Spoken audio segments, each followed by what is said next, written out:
I'm back. So what's going on? So yeah, I haven't been on here in some days. Um, as you can tell from the sound of my voice, I got a little something in here. Um, so where I live on the coast in North Carolina, here on the east coast of the U.S., it's kind of subtropical. So, but it does get cold. So what'll happen is it'll get cold, and then the temperature will spike. It'll go up to like 65, 70 Fahrenheit during the winter. And then the temperature will crash and it'll get warm again. Um, so like the low for tonight, for last night, and for a few nights coming, it's below freezing. And then it's gonna get mild again. So it kind of seesaws. And I find that when the temperature spikes like that, you get like a false spring. So mosquitoes start hatching, and you get like pollen blooms. So it's like it's swampy and it's subtropical. And I spent probably half of my life in New England. Well, more than half of my life. So the upper six states in the U.S. here in the far northeast are called New England. Four seasons, colder winters, all that kind of thing. So yeah, I'm just not used to the plants around here. I'm not used to the flora. So yeah, when we have these little seesaws, I tend to have some kind of an allergic reaction. And I think too, it's like having your body, it's like basically going from like a sauna to an ice bath and back and forth. And it'll wring toxins out of your body. So you get little healing crises. So so I'm making those kinds of noises. Um, but yeah, just wanted to do a little video about Yule here and Christmas and all that stuff. So it's a funny thing too. People get there's kind of some pissing contest that goes on between Christmas and Yule and all that. So it's like a lot of people. Let me grab my water here. A lot of people in my new agey kind of holistic healing kind of circles are like, no, I don't celebrate Christmas. I'm a Yule person, and it's like, well, Christmas is Christmas was a pagan holiday forever. It was just by about the mid 1800s. The churches basically buckled under public pressure, and they made it about the birthday of Jesus, which it was never about. So it's interesting, Christmas. Before it was Christmas, it was the Christ Mass, and every church, the Catholic Church, all the Protestant churches wanted to get rid of the Christ Mass because it was a sanitized Christian friendly version of Yule or Saturnalia, if you're south of the Alps. And the churches absolutely hated it and they wanted to get rid of it. But, the people, even during the Middle Ages, the people would come close to rioting if the authorities tried to, ban the celebration. And it was actually the Protestants that were successful. So here in America, from about the mid 1600s to the mid 1800s, Christmas was actually banned by the puritanical Protestant types. And during the reign of the Puritans in England, so kind of the latter half of the 17th century, the latter half of the 1600s, Christmas was banned. So that's basically where the American Bible Belt gets its whole tradition of like no fun, no sex, no booze, no dancing, no gambling, no Christmas. Especially like the Jehovah's Witnesses. One of these newfangled Protestant churches that popped up in the 1800s. They get that all from English Puritanism, and not just English Puritanism. Even like the Calvinists in Europe were very much the same way. Because Christianity is not it's not its own religion. It's like Second Temple and Third Temple Judaism.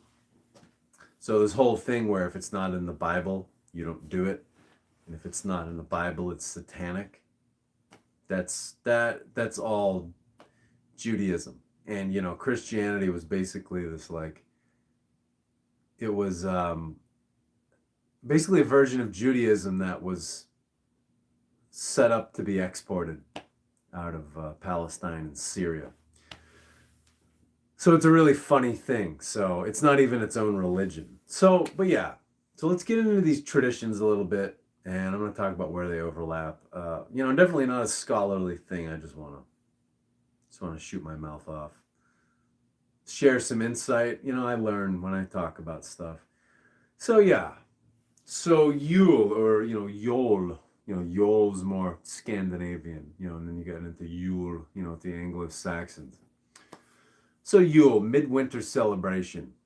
So December 21st is midwinter. It's not the first day of winter, as the college boy and college girl science would tell us, because December 21st, here in the Northern Hemisphere, it's the sun's low point from our perspective. So after the summer solstice, midsummer, June 21st,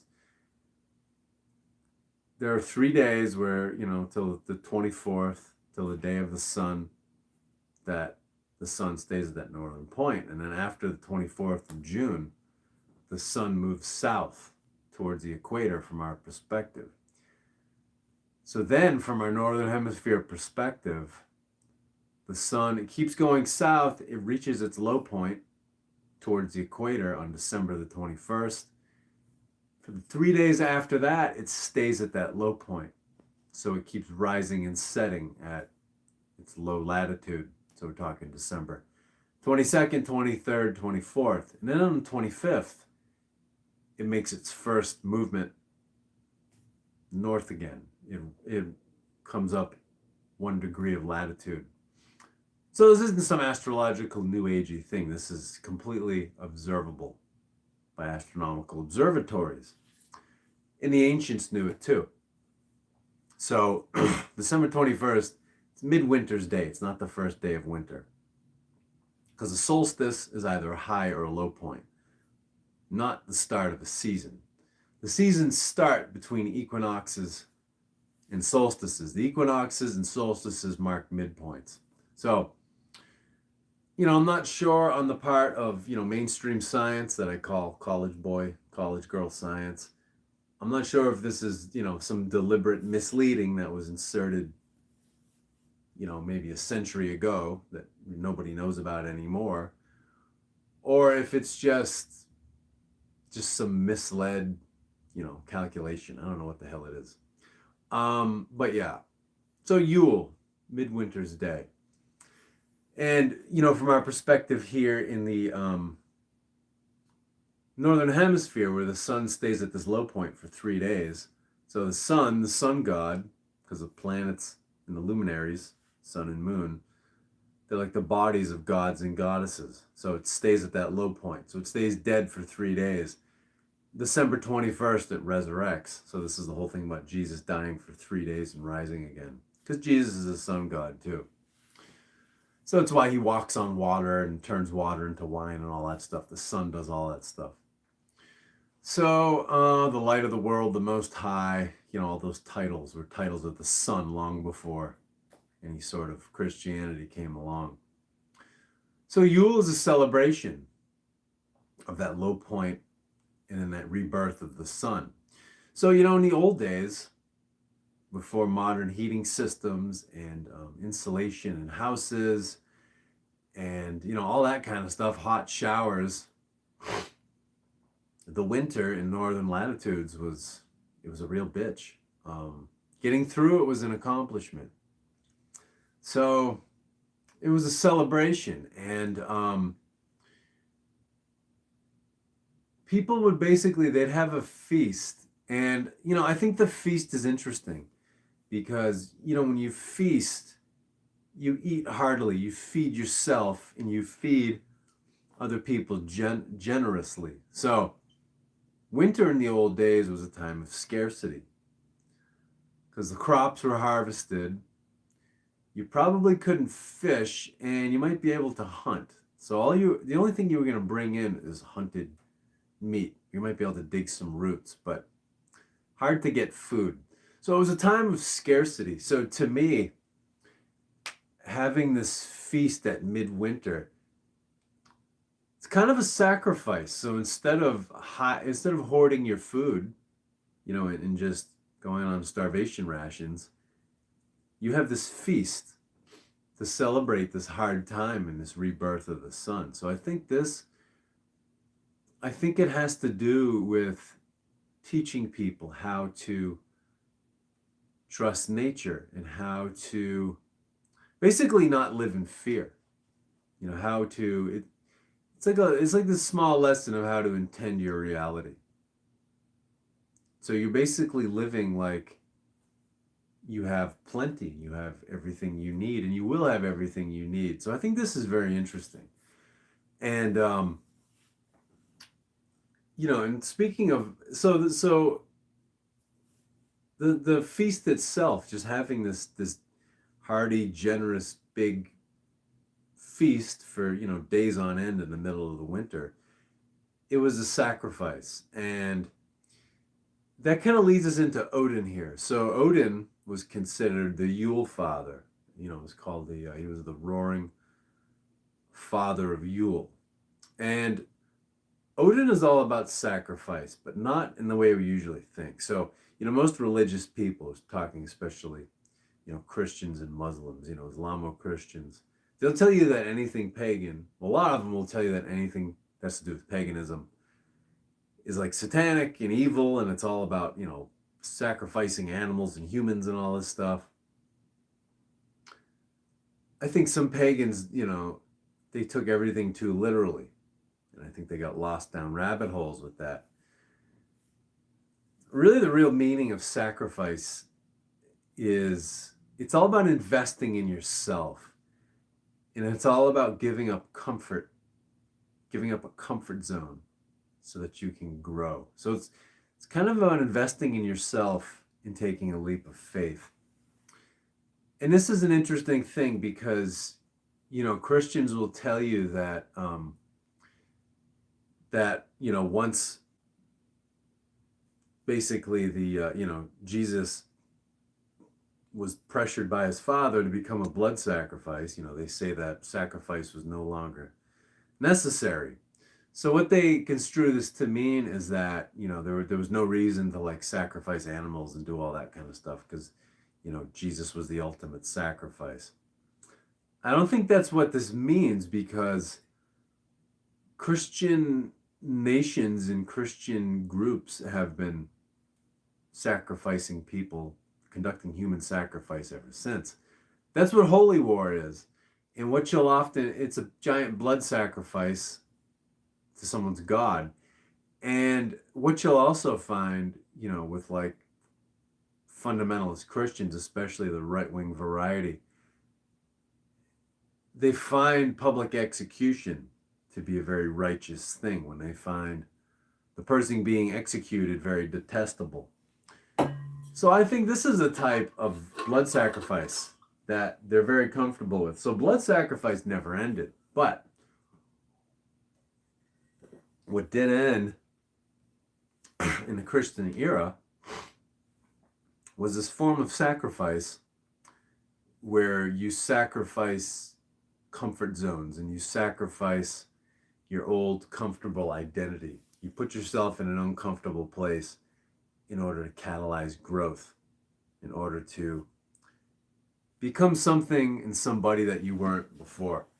So I think these biblical religions really stymied and they really arrested the development of the Western world. So that's the way I look at that.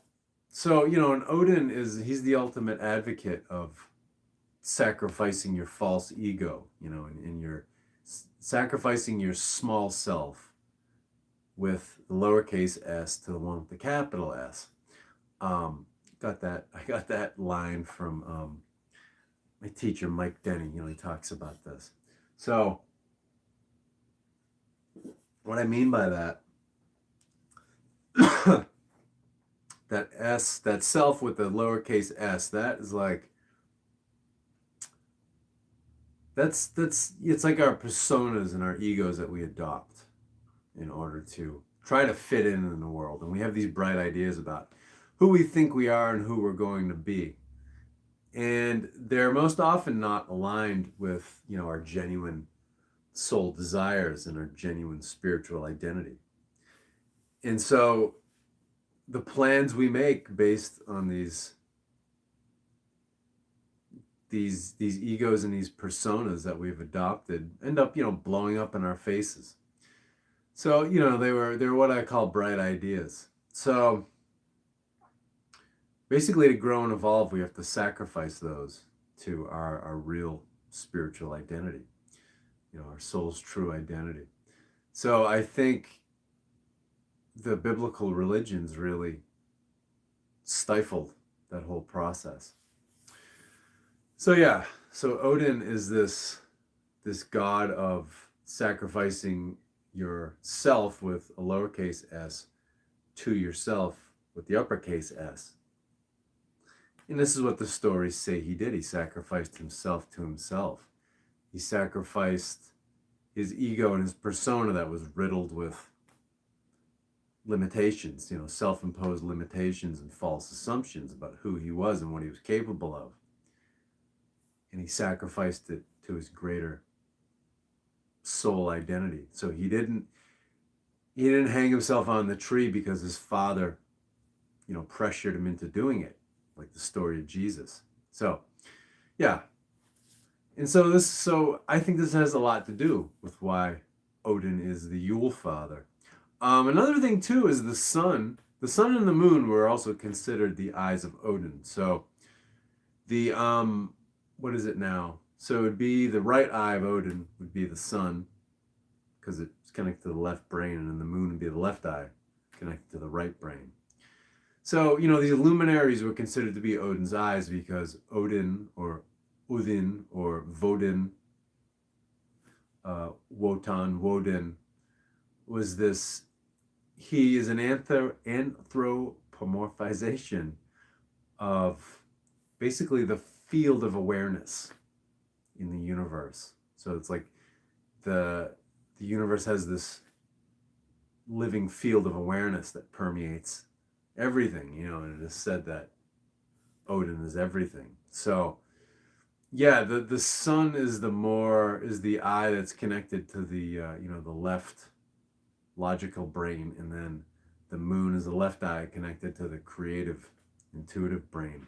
So since the sun is going to this low point here in the northern hemisphere and then rising again closer to the north, making its way back to the summer solstice little by little, that it makes sense that Odin is the Yule father presiding over this celebration. So then another thing with Odin in the celebration of Yule and Saturnalia, a lot of people tell us that, Odin is the inspiration for Santa Claus and for Father Christmas. So, and it's interesting because you have Father Christmas in England, and then his name in France is identical. It's Père Noël, so Father Christmas. The Dutch had this name Santa Claus, so Santa Claus, Saint Claus comes from Saint Christopher, who was his bishop in Anatolia, modern day Turkey. So I think these were independent figures at one point, and they started their appearances and their stories started getting, intermingled and mixed. It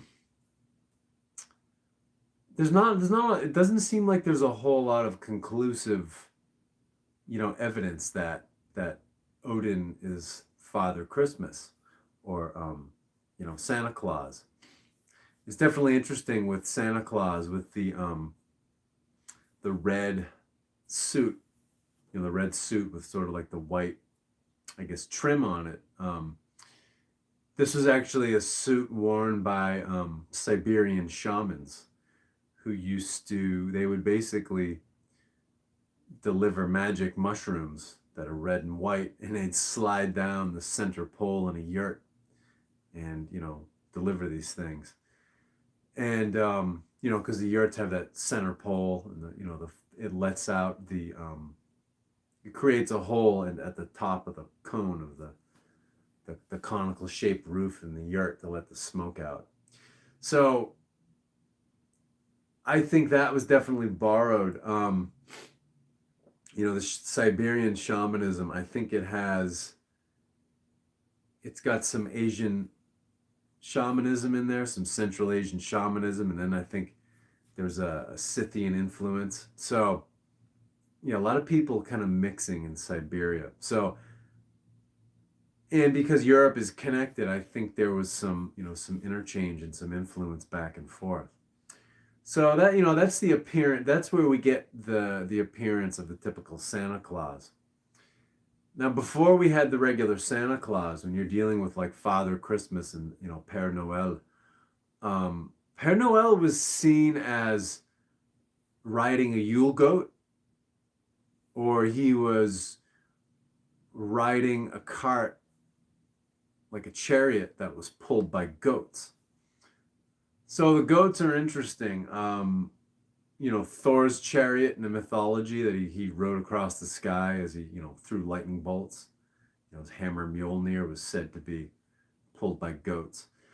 And then you've got with the goat, you have the whole thing with the Bach. You get into the Bach saga, which I'm not even going to try to get into. But the symbol of the Bach, this goat that's been floating around Europe forever. So you've got this element of Thor mixed in. But in the Bach saga, basically the Bachs were like this, they were like the nation's father, because there was this whole clan sort of breeding system where everybody was in the nation was, distantly related. So, that's kind of a tie into Odin, being an all-father, which these Bachs would have been. So there's all this mythology mixing in here, it's not just one thing. And then later on you had, Freemasons, riding a goat. So a lot of interesting elements mixed in here. It's like, yeah, there's some Odin, but there's some Thor, and it's like anything in religion or spirituality. It's like a grab bag of symbols kind of all mixed together, because you've got all these different qualities. So yeah, that's some interesting stuff. And then you get into Saturnalia, and that was a feast and a holy day in the Roman Empire. Saturnalia, it's got the word Saturn in it. It was the feast of Saturn. And that one was about mid-December until the winter solstice. And that was interesting because Saturn is the god of basically of order, of divine law, natural law, and order, hierarchy, social order, although doing things the right way, doing things responsibly, following the letter of the law. So Saturnalia was basically, it was like the feast of being upside down, turning everything upside down. So basically the normal order would be suspended. So in ancient Rome, the aristocrats would play the part of like the serfs and the servants and the slaves, and then the slaves would assume the role of the aristocrats, and they would get, and even past the Roman Empire into medieval Europe, basically like just even in a village, the village idiot, would be made mayor for a temporary, a short period of time, and he would deliberately tell people to do all kinds of basically a big. it was just the time to blow off steam, you know, to have a little debauchery and just to have a break from the normal order of things. So especially in Christian Europe, which was basically a giant prison, which was, you know, was dominated by the church. It was a time to blow off steam, and the people loved it. You know, it was just a time of feasting and drinking, and you know, you could gamble, you do whatever the hell you want. Um, so you could just let it all hang out. Catholic Church hated it, and they wanted to do away with it. And like I said earlier, you know, people would be on the verge of rioting whenever talk of eliminating Saturnalia would come out. So it was just one of those things, they couldn't kill it. And it was just sort of around forever. And then at some point they started calling it, you know, south of the Alps. It turned into like a Christmas celebration. You know, the only place, you know, Christmas, that word Christmas is used is in the British world. So at some point in Anglo-Saxon England, the Yule became Christ Mass.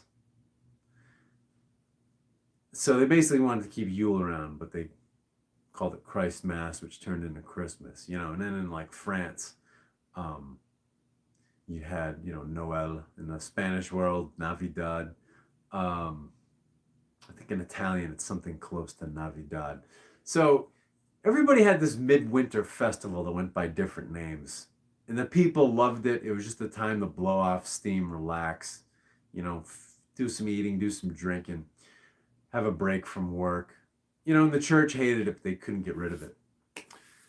And, you know, come Protestant times, they had more success in getting rid of it. The Puritans did this in England, and then the Puritans in, especially in Massachusetts, in the 1600s, outlawed the celebration of Christmas. You know, no candy canes, no gingerbread men, no nothing, no caroling. Christmas trees were not a thing in the British world until what? The 1800s. The British royals copied the German royals. Really, the first place documented we see Christmas trees is in Germany. And then the British royals copied it, and the English people copied the royals. Excuse me. So yeah, this thing kind of gradually evolved, but all of the churches, Catholic, Protestant, whatever, tried to get rid of it, and they were not able to. But yeah, especially here in America, from the, you know, mid 1600s until I think it was 1840s, there was really no celebration. And then once more immigrants started coming in from Europe, from Catholic countries especially, it became more of a commercial thing. And this happened in England too. And basically, since churches are supported by donations, they basically succumb to the pressure of the merchants and their congregations. And they were like, hey, if you just let us do this and make some money, we're going to give you even bigger donations. So, you know, what do you say? So it's an interesting thing. And I think it was in 1870, it was probably Ulysses Grant was the president. Christmas became a national holiday here in America. So it's had an interesting history. You know, the churches have always hated it, but people have always loved it. So, yeah, no matter what you call it, you know, Saturnalia, Yule, Christmas, it's all an old pagan holiday, nothing evil about it. It's a time to just take a break, see people, see your family, see your friends, kick back, eat some good food, have some drinks. You know, it's all good stuff. There's nothing, so there's nothing Christian about Christmas. And there hasn't been since the late 1800s, because once the church buckled under the pressure of members of their congregation who wanted to make money off of it, they finally just accepted it, and they said, okay, well, we're going to acknowledge it as the birth of Christ since we can't get away from this thing. So it's preposterous to call Christmas the birth of Christ. But what it is, from our perspective, in the northern hemisphere is the rebirth of the sun, because again, the sun goes to that low point, dies for 3 days, and then it's resurrected. And since this sun, since it's this right eye, this intellectual eye of Odin connected to the left brain, is also a feast of the Yule Father, the Odin, the roaring, or Votan, the roaring father of Yule. So, interesting little history. You know, I certainly didn't put my citations together. Not the highest quality production, but it's fun to talk about this stuff. Get some pressure off of my crazy mind. So, whatever it is you're celebrating, and I recommend you celebrate something. I love Christmas. I'm not a Christian, but I like Christmas a lot. It's a good season, and if people can, act a little better even for one day, well, that's a victory. So it's like in A Christmas Carol. Well, you should do your damnedest to keep the spirit of Christmas all year, but if you can't, well, one day's better than nothing, right? So yeah, Merry Christmas, Happy Yule, Happy Saturnalia, whatever you're doing. Yeah, so I'm feeling better here. Yeah, I was feeling allergy sick, and I've just been more tired than usual, and just really didn't want to deal with much of anything or anyone. So I think I'm coming out of it, and I'll be on here more. So thanks to you, thanks to all of you who tune into this and who may tune into it later. Have a good one. Thanks a lot.